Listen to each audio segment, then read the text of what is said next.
Before bronze met flame, before the red earth bore thrones, there was a tale the trees still whisper. In the ancient land of Benin, where the red earth met the sky and the whisper of ancestors danced in the wind, life moved to the rhythm of tradition, power, and spirit. The kingdom thrived beneath the guidance of its Oba, a divine ruler, and through the bloodline of noble chiefs and warriors who carried the legacy of their forebears.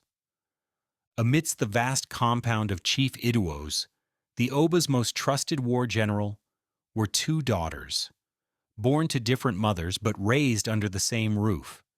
They were as different as dawn and dusk. Itohan, the elder by a mere 7 days, bore the sharp fire of the ancestors in her eyes. Her voice carried like a war horn. Her skin gleamed dark and proud, and her spirit was drawn to the drums of warriors. She learned to fight with her father's guards, wielding the spear not as a toy, but as an extension of her will. People whispered that she was her father's soul reborn in feminine form. If I give him up, I lose joy. If I take him, I lose my sister. Where does a woman place her heart when love is war? She wondered. Esohe, on the other hand, was quiet like the morning dew. Her steps were soft, her laughter gentle. She sat beside her mother, learning the healing arts, the sacred languages of leaves and roots. She sang during moon rituals, and her voice, the elders said, could calm a weeping spirit. Though different, they were inseparable. The girls braided each other's hair by firelight, whispered dreams beneath woven mats, and held hands during festivals.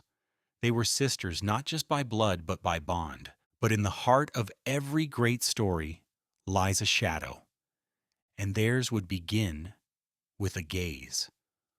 Oba Awar the Great was not a king like any other. He was chosen not only by lineage, but by the gods themselves. It was said that he bathed in the sacred Osun River under the blood moon and emerged touched by spirits. His gaze could silence council debates. His voice could end wars. His reign brought wealth, order, and expansion.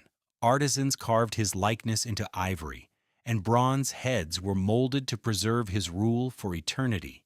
Maidens sang songs of his glory, and the people knelt before him as they would a god. But Oba Ewar, for all his greatness, had no queen.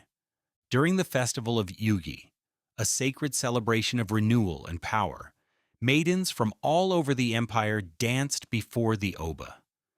Daughters of chiefs, priestesses, and even commoners came adorned in coral beads, cowrie-studded wrappers, and body paint made of sacred chalk and red camwood. On this particular year, Itohan and Isoe danced. The crowd hushed when the sisters took the center. Itohan moved like lightning, sharp and proud, her steps echoing the rhythm of war. Isoe floated like mist, her arms flowing like river reeds. Together, they were fire and water, thunder and rainfall. Oba Eware, seated on his throne carved from sacred uloko wood, leaned forward. His gaze, steady and unreadable, fell upon them. Not as a ruler looking at subjects, but as a man seeing destiny. When the dance ended, he rose. His voice carried across the crowd. Let the daughters of Chief Iduos step forward. The drums halted. A heavy silence spread. Two sisters, one gaze. That day the Oba made no choice. Instead, he summoned both to the inner palace, a move that defied tradition and left the kingdom buzzing. The inner palace, known as Uga, was a labyrinth of secrets, a sacred fortress made up of 201 hidden chambers. Each chamber held a mystery, some for ritual, others for rest, some for counsel, others forbidden even to the highest chiefs.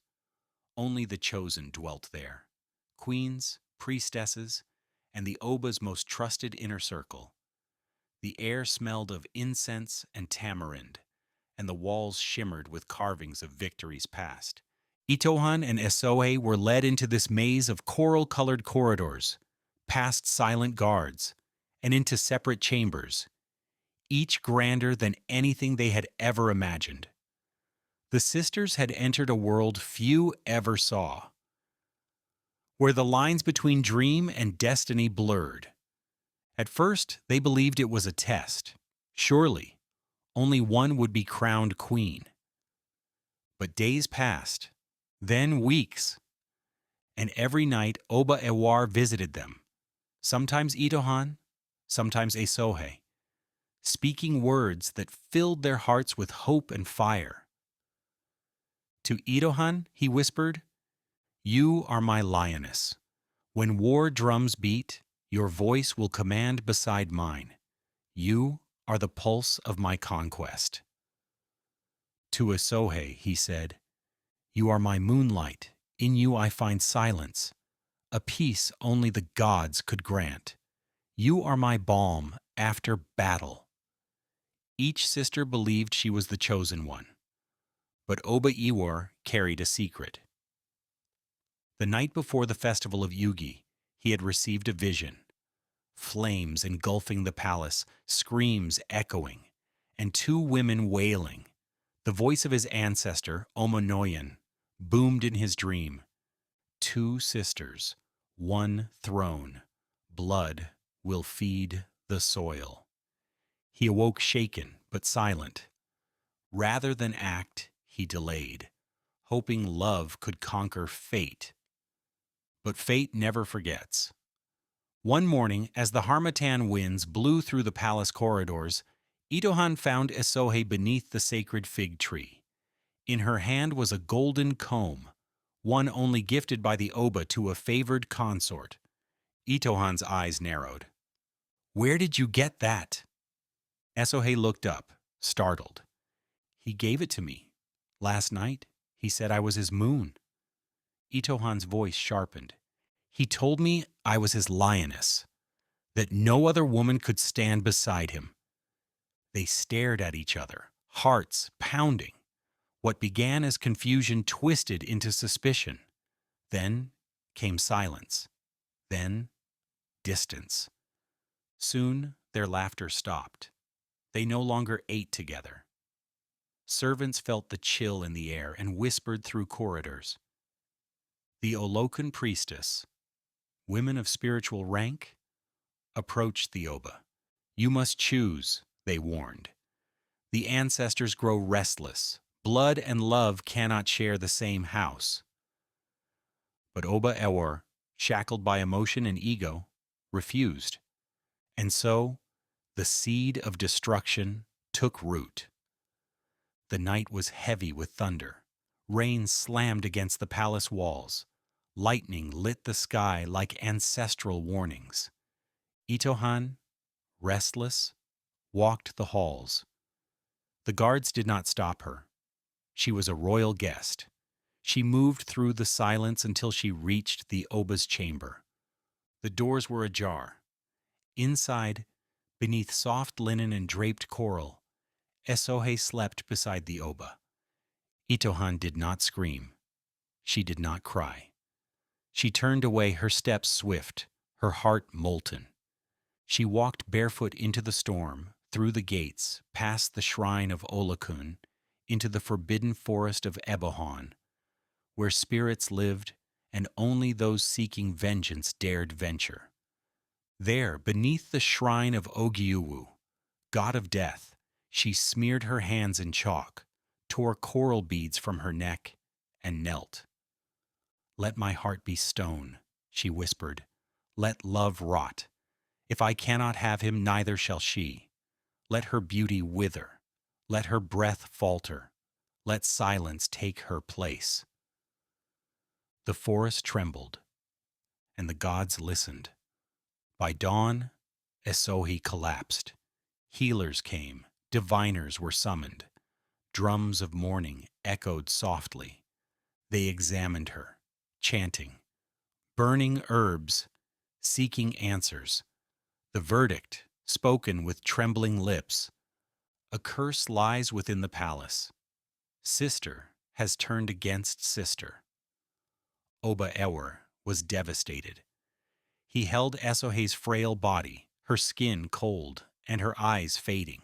She clutched his robe, whispering, "You could have chosen peace. You could have saved us." And with a final breath, Esohe died.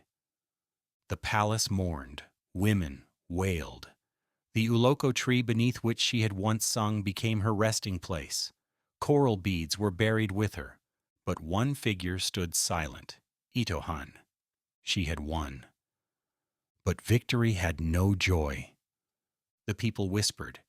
Some servants claimed to see her reflection vanish in water. Others said they heard her weep at night, calling for her sister. And the Oba disappeared. For 7 days the Oba vanished. No council, no priest saw him. The palace fell silent, as if the breath of the kingdom had stopped. On the 8th day he returned, barefoot, his eyes burning like wild suns. His body was covered in ash and marks of mourning. Behind him followed priests, spirits, and storm clouds. He called for Itohan. She came, head bowed, no longer fierce, only hollow. "You betrayed the bond of sisterhood," he said. "You stained love with jealousy. I loved you, and you gave me death." Itohan wept. "I did it for love." The Oba's voice turned cold. "Number you did it for power." And then he pronounced a royal decree. "Let it be known across all lands. No sister shall rival sister for the throne. Let love never divide blood. Let this tale be erased from song. Let her name vanish from the scrolls." He stripped Itohan of her titles, her beads, her name, and banished her beyond the 7 hills, to the spirit forest, where only the wind remembers the lost. Generations passed. The story became whisper, then myth. Children gathered by firesides asked their elders, did the Oba truly love them both? And the griots, storytellers, would answer, too deeply, and it broke the land.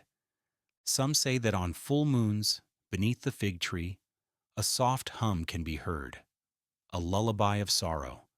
And deep in the forest, a shadow walks barefoot, her name forgotten, her heart forever heavy. Oba Ewar lived long. He ruled wisely. His bronze was cast in eternal pose. But no woman ever entered his chambers again. No laughter warmed his nights. He became the greatest of kings and the loneliest of men.